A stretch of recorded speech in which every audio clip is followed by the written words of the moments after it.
آج کل کافی میں دیکھ رہی ہوں کہ پاکستان میں اویئرنیس جو ہے وہ ہو گئی ہے ان لوگوں کے لیے کہ جو کہ بڑے کنٹرولنگ ہیں. آپ کے بے شک لائف پارٹنر ہوں, ہیڈ آف دا فیملی ہوں, لیکن خود پرست ہوں, خود پسند ہوں, کنٹرولنگ ہوں, ٹاکسک ہوں, گیس لائٹنگ کرتے ہوں, تو سمجھو کہ یہ ہو رہا ہے. اور پہلے اتنا ڈراموں میں اس کو آئیڈینٹیفائی نہیں کیا جاتا تھا کہ بس کہتے تھے کہ بھئی یہ شخص بڑا ظالم ہے, ہائے وہ دیکھو اس کا ہسبینڈ کتنا ظالم ہے, ہائے دیکھو ویلن ہے. لیکن یہ کہ اب اس کے بیہیویئر کو آئیڈینٹیفائی کر کے اس کی کنڈیشن کو نام دینا, اور وہ یہ کہ اس کے ساتھ آپ رہیں بھی نہ, لا علاج ہیں یہ لوگ, مینیج ان کو کیسے کیا جائے, یہ ڈراموں میں آج کل کافی دکھایا جا رہا ہے. کیونکہ ریلیشن شپ میں جب بات ہوتی ہے تو آپ کمپرومائز کرتے ہیں ایک دوسرے کے ساتھ, ٹھیک ہے, ایڈجسٹ کرتے ہیں ایک دوسرے کے ساتھ کہ اگر آپ نے اپنی بات منوانی ہے تو دوسرے کی بات کو بھی سننا ہے ایٹ لیسٹ. لیکن یہ جو رویہ, جس رویے کی نادیہ بات کر رہی ہیں, وہ یہ ہے کہ میں جو کہہ رہا ہوں مستند ہے میرا فرمایا ہوا, یعنی میں جو ہوں میں بیسٹ ہوں, جو میں کہہ رہا ہوں وہ صحیح ہے, جو میں کر رہا ہوں وہ صحیح ہے, باقی تم جو کہہ رہے ہو وہ رد ہے. تو اس میں ریلیشن شپ میں جب آپ کا کوئی لائف پارٹنر اس طرح کا ہو, یا آپ کسی کے ساتھ ایسے بندے کے ساتھ ریلیشن شپ میں ہو, تو وہ ٹاکسک ہو جاتا ہے, ٹھیک ہے, وہ زہریلا تعلق ہو جاتا ہے جس میں صرف لڑائی جھگڑے ہی ہوتے ہیں, جس میں صرف کنٹروورسیز ہی ہوتی ہیں, اختلاف رائے ہوتا ہے, ایک پیج پہ نہیں ہوتے دونوں. اور اس میں ہمارے ساتھ جو گیسٹ ہیں ڈاکٹر نبیہہ علی خان ہے, بڑی وائرل ہوتی ہیں اپنی سٹیٹمنٹس ان کی, جس طرح وہ ایکسپلین کرتی ہیں, اور بڑی نگاہ ہے ان کی ایسے ریلیشن شپس اور معاملات پہ, اور بڑا اچھا بولتی ہیں. تو آج وہ ہیں ہمارے ساتھ. اور صرف ہسبینڈ وائف کی بات نہیں ہو رہی یہاں پہ دوستوں کے جوائن کر لیا ہمیں. السلام علیکم, گڈ مارننگ ڈاکٹر نبیہہ, کیسی ہیں آپ؟ Good morning. جی ویلکم السلام, گڈ مارننگ, کیسے ہیں آپ لوگ؟ جی بالکل ٹھیک ہے ڈاکٹر نبیہہ. وہ والی بات نہ کہ یہ جو شادی وہ لڈو ہے, جو کھایا وہ پچھتایا, جس نے نہیں کھایا وہ بھی پچھتایا. آج کل بڑی کنفیوژن ہے, بچے گھبرا رہے ہیں ان رشتوں سے, اس کمٹمنٹ سے. آس پاس بڑوں کے جو ہے حالات دیکھ کے مشکل ہو گیا. وہ کہتے ہیں کہ بھئی شادی سے ہم ڈر گئے ماما, یہ ہمیں اس مسئلے میں ڈالو. تو کیا کریں, ان کو کس طرح سمجھائیں, کیا بتائیں؟ اصل میں نا لوگ اپنی فزیکل ڈائٹنگ پہ تو بہت توجہ دیتے ہیں, لیکن زبان کی ڈائٹنگ پہ کوئی توجہ نہیں ہے. یہ فزیکل ڈائٹنگ کے علاوہ نا ایک زبان کی ڈائٹنگ بھی ہوتی ہے. تو جس دن لوگوں نے اپنی زبان پہ کنٹرول حاصل کر لیا اور دوسرے کو انسان سمجھنا اپنی طرح شروع کر دیا, وہاں یہ ٹاکسک ریلیشن شپ کا جو ایک پرابلم ہے نا وہ ختم ہو جائے گا. بیسیکلی نا سب نے اپنی اپنی قبر میں جانا ہے, لیکن احساس کسی کو بھی نہیں ہے. ہم صرف دوسروں میں غلطیاں نکالتے ہیں, دوسروں کو غلط ثابت کرنے کی کوشش کرتے ہیں, لیکن جب اپنی باری آتی ہے تو اپنے گریبان میں جھانک کر دیکھنا کوئی بھی مناسب نہیں سمجھتا. دیکھیں سانپ نا بہت زہریلا ہے, آپ اس کا جتنا مرضی زہر نکال دیں, آپ کبھی بھی سانپ کے اندر سے زہر کو ختم نہیں کر سکتے. اسی طرح جو رشتہ ٹاکسک ہو جائے, جس میں عزت ختم ہو جائے, جس میں وقار ختم ہو جائے, جس میں کسی کی عزت نفس کو ٹھیس پہنچائی جائے, یہ رشتہ زیادہ دیر تک پائیدار نہیں رہ سکتا.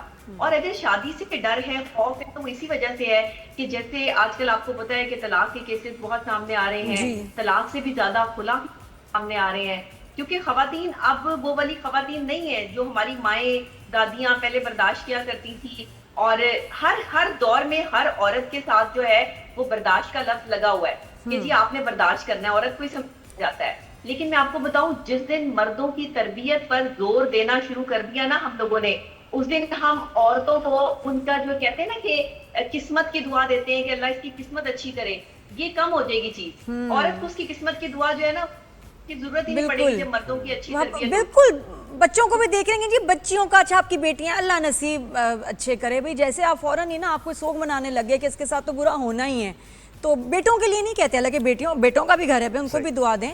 اور نہیں یہ واقعی نہیں, لیکن مجھے بتائیں ڈاکٹر نبیہہ, اس میں نقصان تو یہ ہوتا ہے نا کہ آپ اچھے لوگوں کو بھی کھو دیتے ہیں. جیسے نادیہ نے کہا کہ بچے کہتے ہیں کہ ڈر رہے ہیں شادی کرنا, تو اچھے لوگ بھی آپ کی لائف میں آتے ہیں, ان کو بھی کھو دیتے ہیں آپ اس وجہ سے, کیونکہ تجربات لوگوں کے ساتھ. بالکل صحیح کہہ رہے ہیں آپ. اصل میں یہ ڈر اور خوف جو ہے نا وہ انسان کے اندر اپنے ہی رشتے بٹھاتے ہیں. آپ کی ماں کی تذلیل کرنے والے آپ کے رشتے دار, آپ کے گھر میں عمل دخل جن لوگوں کا ہوتا ہے نا, یہ لوگ ٹاکسک, اتنے ٹاکسک ہوتے ہیں کہ یہ آپ کو اس حد تک مجبور کر دیتے ہیں کہ آپ دوسرے رشتوں میں بھی غلطیاں تلاش کرنا شروع کر دیتے ہیں. ایک بچے کی جو گروتھ ہوتی ہے نا گھر میں, وہ اپنے گھر کا جو ماحول دیکھتا ہے, وہ اپنے باپ کا رویہ اپنی ماں کے ساتھ دیکھتا ہے, وہ اپنے جو ہے وہ بھائی بہن کے رویے دیکھتا ہے, تو آپ یقین کریں وہ گھر سے ہی سیکھتا ہے. ایک مرد جو ہے نا اس کی ٹریننگ گھر سے ہی ہو رہی ہے. وہ اچھا ہے تو یہ اس کے گھر کی طرف جو ہے وہ اشارہ جاتا ہے کہ اس کے گھر میں جو ہے وہ اچھے لوگ رہتے ہیں, سمجھدار لوگ ہیں, جو عورت کی عزت کرنا جانتے ہیں. بیٹے کی اچھی تربیت ہوئی ہوگی, وہ بیٹا اپنی بیوی کو کبھی بھی کبھی بھی جو ہے وہ اس کی تذلیل نہیں کرے گا یا اس کو جو ہے اس کی ڈگنیٹی کو خراب نہیں کرے گا. یہ ماں پہ ڈیپینڈ کرتا ہے. میں ہمیشہ کہتی ہوں کہ ماں کا کردار بڑا اہم ہے. لوگ باپ کے کردار کی بات کرتے ہیں, باپ نے تو آج تک بچوں پہ جو ہے وہ توجہ اس طرح دینے کی کوشش ہی نہیں کی. ہمارے جو میں یہ سمجھتی ہوں کہ دیکھیں مرد کا ایک بہت بڑا اہم رول ہے, اور اگر ایک مرد جو ہے وہ عورت کے ساتھ مل کے بچے کی تربیت میں اپنا اہم کردار ادا کرے تو بیٹوں کی بڑی اچھی تربیت ہو سکتی ہے, اور بڑے اچھے بیٹے بھی ہیں. بالکل. ڈاکٹر صاحب یہ بتائیں گا کہ دیکھیں اگر گھر میں معاملات اگر تو فزیکل نوعیت کے ہوں کہ جی ابیوز ہے, فریکچرز ہو رہے ہیں, نیل پڑ رہے ہیں, تب تو جی گھر میں حالات بڑے خراب ہیں. اس کے علاوہ جب آپ بڑوں کو سمجھاتے ہیں آج بھی کہ جی میں جو ہے مینٹل ٹارچر کا شکار ہوں, اس کو کچھ نہیں سمجھا جاتا کہ جی کوئی آپ کو مجھے گیس لائٹ کرتے ہیں, ٹارچر دیتے ہیں, اگنور کرتے ہیں, کوئی بات چیت نہیں, کچھ نہیں. یہ اس کو تو کچھ سمجھا ہی نہیں جاتا نا کہ جی 3 مہینے سے بات نہیں کی, سال سے میاں نے پوچھا نہیں ہے, تو یہ کوئی بات نہیں, مارتا تو نہیں نا, خرچہ تو نہیں روکا نا, تو تمہیں کیا تکلیف ہے؟ اچھا دوسری عورت کے ساتھ ریلیشن ہے, تمہیں تو نہیں طلاق دی نا, تمہیں تو نہیں گھر سے نکال رہا, تمہارا خرچہ تو نہیں روکا نا, تو تمہیں کیا مسئلہ ہے؟ کیا مسئلہ ہے پھر؟ یہ مسئلہ نہیں ہے. بڑے گھروں میں بڑے یہ سمجھاتے ہیں, کہتے ہیں کہ نہیں, نو ریزن ٹو لیو. دیکھیں سمجھانے والے اپنے ہی ہوتے ہیں. کسی کا بھی گھر اجاڑنے میں 3 لوگوں کا ہاتھ ہوتا ہے, یاد رکھیے گا.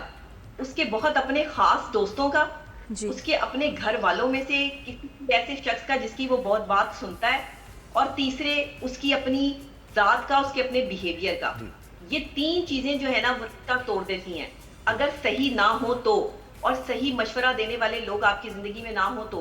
کیونکہ ہمیشہ پاکستانی مرد کو یہی سمجھایا گیا ہے کہ بیوی پاؤں کی جوتی ہے, بیوی کو دبا کے رکھنا ہے, بیوی کا غلام نہیں بننا, بیوی کو ہمیشہ جو ہے وہ تم نے اپنے سے کم تر سمجھنا ہے. جن گھروں میں بیٹوں کو یہ ٹریننگ دی جاتی ہے نا, وہ گھر وہ کبھی بسنے ہی نہیں دیتے. معذرت کے ساتھ میں ماں باپ کو کبھی غلط نہیں کہتی, میں بہن بھائیوں کو بھی غلط نہیں کہتی, لیکن کیا کروں کہ ہمارا جوائنٹ فیملی سسٹم جو ہے وہ اتنا نیگیٹو ہو چکا ہے کہ وہاں پر جب بھی کوئی ایک تھرڈ پرسن آتا ہے, ایک بہو آتی ہے, تو اس کو ایسے ٹریٹ کیا جاتا ہے جیسے کوئی جو ہے. نہیں ڈاکٹر بھائی یہاں پہ ذرا سا تھوڑا سا مردوں کو تھوڑا ڈیفینڈ دیکھیں. اگر یہ کہا جاتا ہے مرد کو, کون ہے وہ کہنے والی؟ اس کا مرد کا باپ نہیں ہے, مرد کی ماں ہی ہے جو یہ سمجھا رہی ہوتی ہے, وہی خاتون ہے. تو یہ ہے نا یہاں پر یہ پوائنٹ. باپ بھی کہتے ہیں بہت کم ہے. ڈاکٹر آپ مجھ سے بہتر جانتی ہیں, یہ کیسز کم ہیں جہاں باپ یہ کام کر رہا ہو. بیچارے خود ہم سے ڈر رہے ہوتے ہیں. پاکستان میں اور گھریلو سیاست میں زیادہ تر خواتین کا زیادہ انپٹ ہے. ہر بندہ پرفیکٹ تو نہیں ہوتا, لیکن جب آپ ان خواتین کو کسی کام پہ لگا دیں گے نا, اپنے گھریلو خواتین کو جو پالیٹکس میں ملوث ہیں, گھریلو سیاست میں, تو آپ یقین کریں آپ کے گھر کے سارے مسائل جو ہے نا وہ حل ہو جائیں. یہ بہت بڑا ایک پرابلم ہے ہمارے معاشرے کا کہ ہم ایسی خواتین کو کسی کام پہ نہیں لگاتے بلکہ ان کی باتیں سنتے رہتے ہیں.